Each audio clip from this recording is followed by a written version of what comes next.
Donc je vais vous présenter le programme des cols et des membranes d'étanchéité sous dalle arctique. Donc le premier des produits du programme est le Soudacil SWI. C'est une colle PU qui a été éprouvée sur la purénite et tous nos matériaux et dont nous savons qu'on a un tac très puissant qui nous garantit un collage qui participe à la tenue des éléments avec le gros œuvre, qui est tout à fait efficace. Le deuxième produit dont je vais vous parler, c'est la membrane d'étanchéité Soudatite LQ pour liquide. C'est une membrane qui va s'appliquer au pistolet et au pinceau sur les éléments que nous devons étancher. La particularité de cette membrane, c'est qu'elle est étanche à l'eau, à l'air et à la vapeur d'eau. La membrane suivante, qui s'appelle Soudatite Hybride, est une membrane qui est faite pour l'extérieur. Elle est étanche à l'eau, à l'air, mais elle est perspirante. Elle laisse donc passer la vapeur d'eau, ce qui permet d'évacuer le point de rosée côté extérieur et ainsi protéger donc vos doublages intérieurs.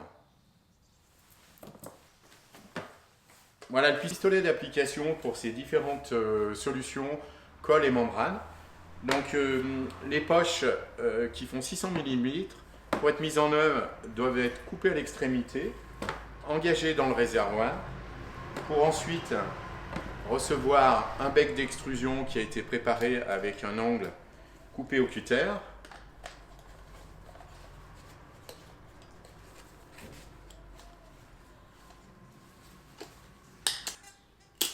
Voilà, prête à utiliser.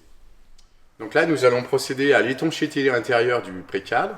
Donc pour cela, on va utiliser la membrane liquide Soudatite LQ, qui, je vous le rappelle, est une membrane qui est étanche à l'eau, à l'air et à la vapeur d'eau. Donc avec ces qualités, on va garantir la bonne évacuation du point de rosée par l'extérieur avec la membrane hybride qui, elle, laisse passer la vapeur d'eau. Côté intérieur, on est sûr de notre résultat en termes d'étanchéité à l'eau et à l'air. C'est vraiment un produit sensationnel.